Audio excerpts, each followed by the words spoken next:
Guys, Annan here, back with another video with the sounds in the background. I look shiny. Hold on. Okay, that's way better. But today I wanted to talk about the infamous Gen Z, aka the generation I'm a part of, and many of you most likely, or a lot of people that are not watching this video. And yeah, I just wanted to talk.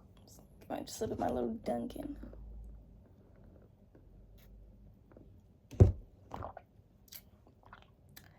Did you know that only 30% of Gen Z is dating right now?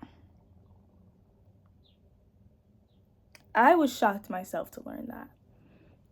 And I think there's a lot of problems that have manifested over the years. It's also come from other generations. And I know there's going to be people in the comments, well, your generation up. All right. Obviously, this video is not for you. But, I just wanted to talk about it because, I'm a Gen Z. I experienced it. I'm experiencing it. And I probably will continue experiencing it just as anyone else. So we could first start off with COVID. We could blame that. Freaking quarantine. Everybody knows all our social skills went down so bad. And it's really hard to gain confidence when you're not actively engaging and interacting with people. Another thing. Diseases. Transmitted diseases. You know what I'm talking about? Yeah, a lot of us don't want that. No. I realize there's a rise in consciousness or something with our generation. The amount of media we have, TikTok, Instagram, and Facebook. I know Facebook's old, but I know Gen Z that uses it. Come on. Maybe because we're educated, maybe because we're going into college more or less. It depends. I don't really know the percentages of that when it comes to our generation. Resources, job market is really bad. The economy is going really bad. Probably getting a little worse than the Great Depression. I don't know. I'm just saying that unemployment rates are up, even though we're applying a lot. And I know you see that complaint a lot. So dates are expensive. Also, gender roles. I realize with men, this whole gender war, I don't know what's going on. Calling men sassy and then calling women every misogynistic name in the book, and then being mad about women that are open, wink wink, and then also getting upset that she's not open, but saying, oh, I want traditional, and then traditional doesn't mean traditional. It means I want a woman maid in my house to shut up.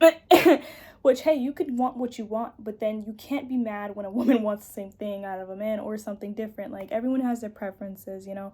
You look at someone and it's not your cup of tea. You look at someone else, you're googly-eyed, you know.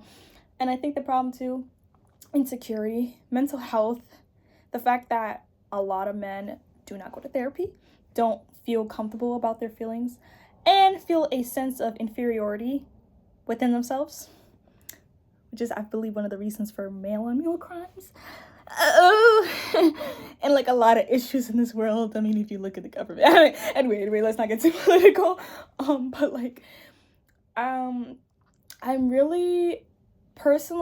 really against gender wars. I believe humans are humans. I believe it men and women. I believe that statistics mean something, but at the same time, there's so much nuance that we do not talk about or we don't want to talk about in favor of black and white thinking, in favor all men are trash, or all women are gold diggers, or all women this, all men that. And then the curse words, you're this, you're that, you're this, you're that, pointing the fingers. And then getting mad when someone's rejects you.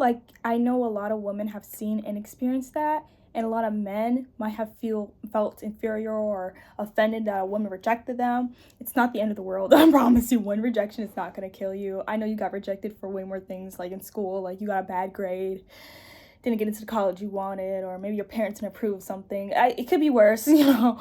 But then with women, calling men names, saying that they're this and that, and oh, you're sassy and da-da-da, that's not helping. And it's not our responsibility to help men with their own issues, but it doesn't help to freaking push and bully them further into their own spiral. Like I feel like we all have a space. When men say and do things that make a woman uncomfortable, you can't just be like, well, she shouldn't be sensitive. Well, she did it. Well, everyone cares about her anyway. She's gonna have X, Y, and Z. That's an assumption. That's not true for everybody. I feel like this world is so like, we're so polarized, and that's why we're so disconnected from each other. And it's really sad, and I think social media perpetuated a lot more of that than necessary.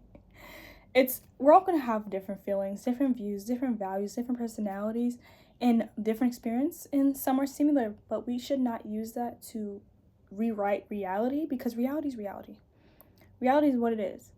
Things are objective sometimes, okay? Things are not left or right, up and down. Some things are just are, and you get to interpret that in your own way, but you shouldn't be pointing a finger. Yes, you can say, yes, this one person did me wrong, and da-da-da-da. Feel how you feel. That's valid. Don't take it out on everybody because of this one person. Like, that's why I feel like the dating scene is horrible. You ever heard like rappers music like, I got my heart broken in middle school and now I don't write love letters? Like, bro, oh my god. This is why some people be making fun of stuff like that, because it's like, really, you let one thing affect your whole life? You cannot handle that one thing that was traumatic. You didn't learn how to grieve. You didn't learn to go through the process. You learned to numb. And then you're expecting yourself to want a perfect relationship or a better relationship or anything or connection with other people, but you're still holding on to something like that, which is okay. But you need to learn to be able to deal with the emotions behind it, which is why I feel like men, they're also less educated now because they're not going to school anymore. The literacy crisis, yo, let me tell you, there's so much issues in Gen Z.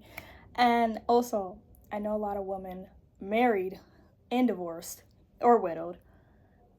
A lot of them are talking about it. I know you heard, and I know you heard. Being single, living alone is so much better for some reason. Because of the position we've been in, I feel like women had to overdo, and it's not understood or appreciated, or we overstay ourselves because we don't have boundaries, we don't have standards, or we think it's okay, or we push forward because we maybe that's all we know. Why do you think people blame victims instead of the perpetrator who did X, Y, and Z? Oftentimes men. And I'm not saying that men don't go through this with women. I've seen it with my first hand. Like, I've seen it, okay? I've seen it and lived through seeing it, okay? I'm just saying I wish we all did better for ourselves. And I don't know how it's going to get fixed. I don't know if it's going to get fixed. I don't know if this world's going to, if we're going to do something. I don't know if it's going to be social activists. I don't know what we're going to do. But with the way things are going, this is why birth rates are low.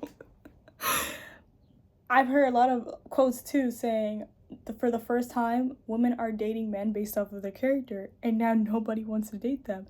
And then you see online sometimes men will be like, oh, you're going to be alone for the rest of your life.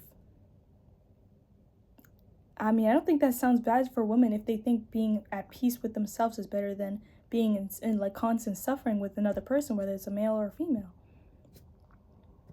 I mean, I know men would love to play on their video games all day. You wouldn't want a girl nagging on you. You want a girl that lets you do that, right? So you're going to go after that girl, or you want that girl. You can't come back and be like, oh, why are you not nagging at me? Did you want that or not? Like, you know what I'm saying? Or a girl, oh, yeah, it's okay. I don't mind X, Y, and Z. And then they do it and you're mad.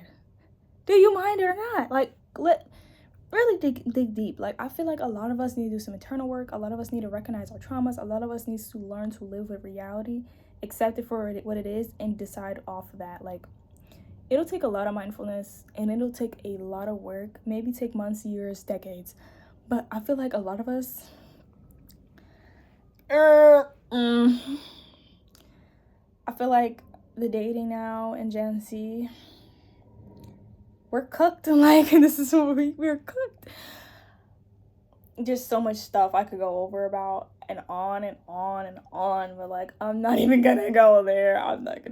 But yeah, I just wanted to say, I feel like Gen Z, we're so aware, we're almost disconnected, and we're so turned off by the opposite or other things, we can't see it for what it is. Like, we're so self-involved, we don't see other stuff. Like, we see it, but we're not, you know what I'm saying? So that's what I think. I feel bad for the man that's insecure, they gotta feel like that's the only way they can have control, or feel like they have power, or feel good about themselves. And I feel bad for the women that may want a idealized romance or whatever the heck, or feel like they keep trying hard, or they don't got, or they're also insecure, so they're doing X, Y, and Z. I feel bad for both sides. Like, I feel bad for the women that had to be by themselves, even if they did love somebody. I feel bad for the men that did try, and that one girl did do them dirty and left them and did them wrong. I feel bad for everybody. Like, I do have empathy for a lot of people, but we're cooked. As I drink my Dunkin'.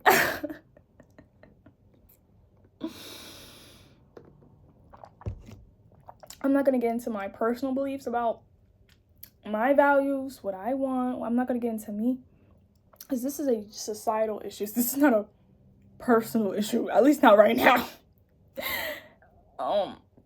Everyone plays a part, though, for sure. Past generations definitely played a part with expectations of marriage, having a family, going to college early, this ideal and promise of like having a job and a career, X, Y, and Z. And they lied. They played in our face so bad, which is why we literally are kind of nihilistic, almost depressed. So small-minded and narrow-minded now, because it's like we see that's not true, and we were sold those things, and that's why it sucks. That's not fair. Everybody got what they wanted. We couldn't even get a chance to dream. As soon as we had the dream, reality stepped on it before we could even think of it as our dreams. So yeah, I feel bad for our generation, you know, for a lot of stuff. And it's unfortunate that it's going the way it is. And I hope that there's some type of reconciliation and resolution. You know, I see little by little people are trying, but I'm not saying we're cooked forever, because as everything changes, the past changed until us now, and we get to change the future. But I'm just saying that this is extremely unpromising, and I feel like we should have never been promised things just because it's expected. Like our parents or grandparents were promised things. It's not fair. But yeah, the dating pool, if you want to engage, have fun. Don't let me discourage you. Don't let me discourage you from finding the love of your life, even though I may not think that way, or a lot of people may not think that way. But I'm just saying, if you have anything, or you get something or someone, enjoy it for what it is. If that's what you want, if that makes you happy. And make sure it makes you more happy than it makes you feel anything else, please. I know feelings are, you know, but make sure that satisfies you more than not. Otherwise, you're just making yourself struggle for no reason. But anyway, yeah, that's my chat about Gen Z now. And my awareness of it on the dating scene. Men versus women and whatever. I don't believe in men versus women. I don't believe in versus nothing. I don't believe anybody should be against anybody, actually. But yeah, besides, you know, messed up things. But anyway, yeah, it was nice talking about this. I may or may not get more in depth. I may talk about another kind of thing. I'm not sure. But yeah, so toodaloo. I'll see you in another video. Bye bye. Thank you for listening.